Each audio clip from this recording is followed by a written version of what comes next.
Au nom du Père, du Fils et du Saint-Esprit. Amen. La paix de Jésus soit dans votre maison, sa paix et sa joie. Alléluia.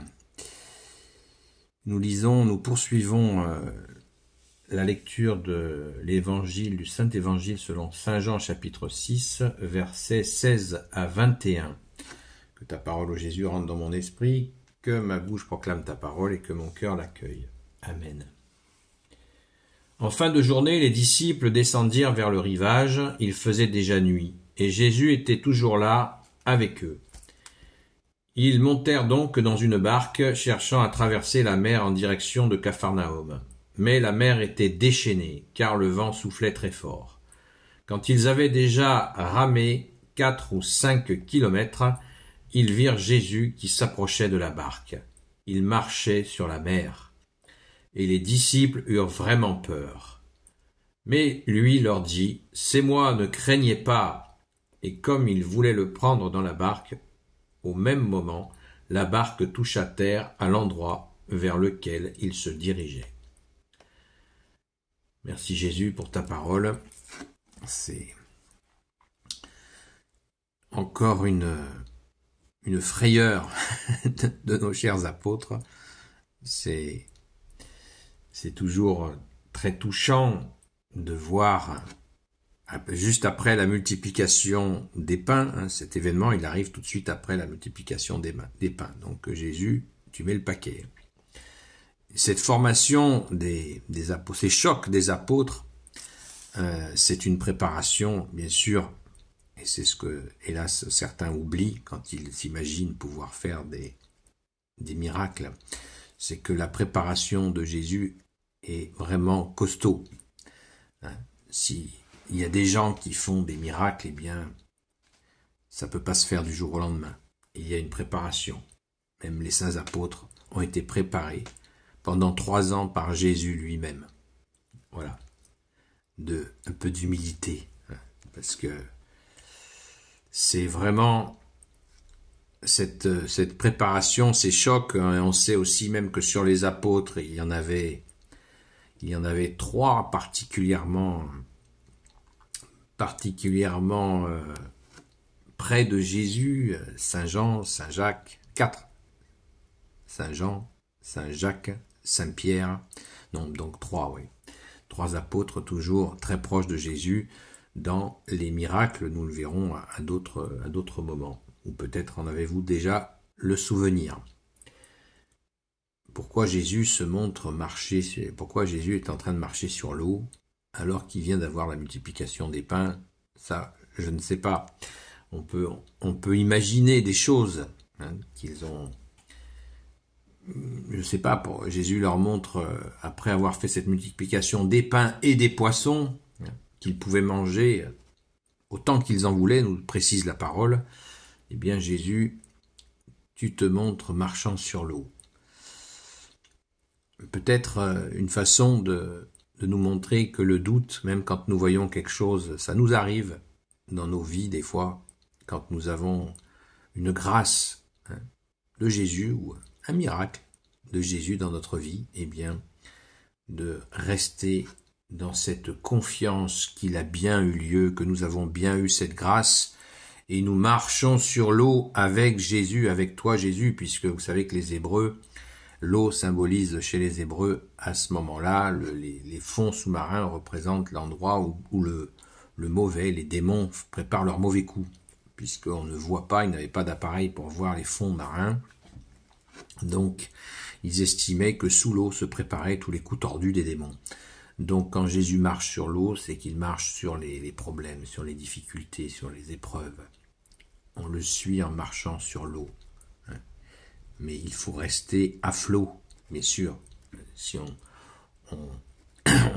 suit Jésus dans cette grâce et qu'on replonge dans le monde et ses noirceurs et ses ténèbres, ça peut pas fonctionner. Donc il nous faut rester, à suivre Jésus quand il nous porte pour traverser les difficultés, les épreuves. Merci Jésus. Sachant que c'est pas Jésus qui nous donne des épreuves. Souvent nous sommes assez grands pour nous les coller nous-mêmes. Donc, suivons Jésus qui marche sur l'eau. Ça peut être tout à fait ça, les apôtres qui sont confortés sans arrêt, sans arrêt, Jésus solidifie leur conscience qu'ils sont avec le Fils de Dieu. Et c'est très très fort. On n'imagine pas. Il nous est dit très clairement que les apôtres sont saisis de frayeur. Quand ils marchent sur l'eau, imaginez quand Saint Pierre, Saint Jean et Saint Jacques ont vu la transfiguration de Jésus au mont Tabor. Le choc, tout ce qu'ils ont pris comme choc, c'est surpuissant. Ou quand Jésus a ressuscité la jeune fille, hein, il avait juste demandé à Saint Pierre, Saint Jacques et Saint Jean d'être auprès de lui, il avait viré tout le monde. Et seuls les parents aussi avaient été acceptés dans la chambre où il a guéri cette petite qui était morte. Jésus l'a ressuscité. Donc, voilà, c'est ces moments de solidification qui peuvent être avec les apôtres ou avec les gens pour que les gens comprennent, comme la multiplication des pains, pour que les gens comprennent par milliers la puissance de Jésus, qui est le Fils de Dieu. C'est implicite pour l'instant, il ne le dit pas encore, mais il va le dire très vite dans l'Évangile, qu'il est bien le Fils unique de Dieu, le Messie, le Christ, le oint du Père. Amen. Alléluia. Voilà, donc méditons cela et que ça, surtout, ça nous sert bien sûr dans nos vies de tous les jours, cette confiance, que ça soit la multiplication des pains et des poissons, que ça soit cette marche sur l'eau. Et il nous est bien précisé au verset 18, mais la mer était déchaînée car le vent soufflait très fort. Tiens, la mer est déchaînée, le vent soufflait très fort, et ils ont ramé pendant 5 kilomètres. Ils ont ramé sans Jésus. Donc, les vents contraires, dans nos vies, ça nous arrive des fois d'avoir le vent contraire. Il y a du bon vent, mais aussi il y a du mauvais vent. Il y a du vent contraire. Et dans les vents contraires, eh bien, Jésus vient, il marche sur l'eau, il marche sur la difficulté. Et il nous prend avec lui. C'est quand Jésus nous dit, venez à moi, vous qui ployez sous le poids du fardeau, venez à moi, mon joug est léger, je referai vos forces. Ne prenons pas ces charges sur nos épaules. On ne peut pas réussir à tout porter nous-mêmes, c'est impossible. C'est Jésus, venez à moi, mon joug est léger. Accueillons le joug de Jésus. C'est le sens de l'étole que portent les prêtres, vous savez, c'est le joug de Jésus qui est léger. Il porte nos fautes, nos erreurs, mais aussi nos manques de foi, nos manques d'amour, nos misères. Merci Jésus. Alléluia.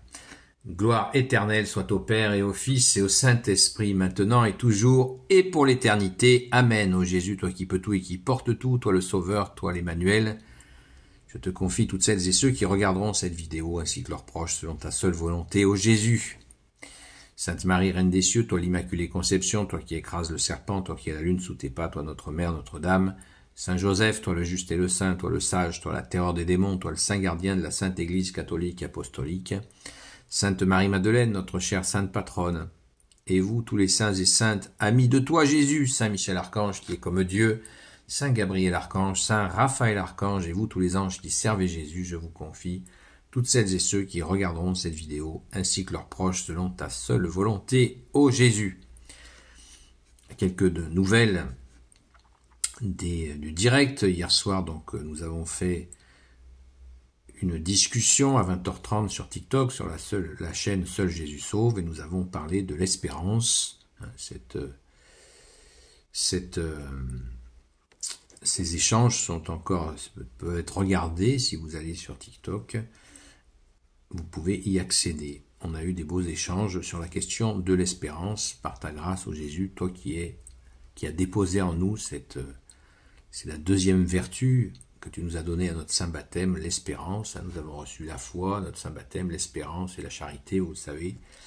Eh bien, en ces temps confus, il est très important de bien demander à Jésus si je puis m'exprimer ainsi, faire les mises à jour de cette espérance qui est en nous. Parce qu'on a tendance à céder au désespoir, ici ou là. Beaucoup de gens cèdent au désespoir. Alors, prions le Notre Père, la prière à Saint Michel Archange, et les Je vous salue Marie, la prière à Saint Joseph, la prière à notre chère Sainte Patronne, Sainte Marie-Madeleine, afin d'être fortifiés par toi, Jésus. Notre force est en toi, Jésus, hein. Ne l'oublions jamais. Nous n'avons pas de force par nous-mêmes.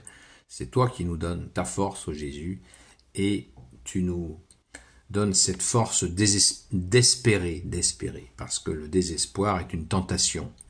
C'est l'ennemi qui nous pousse à désespérer.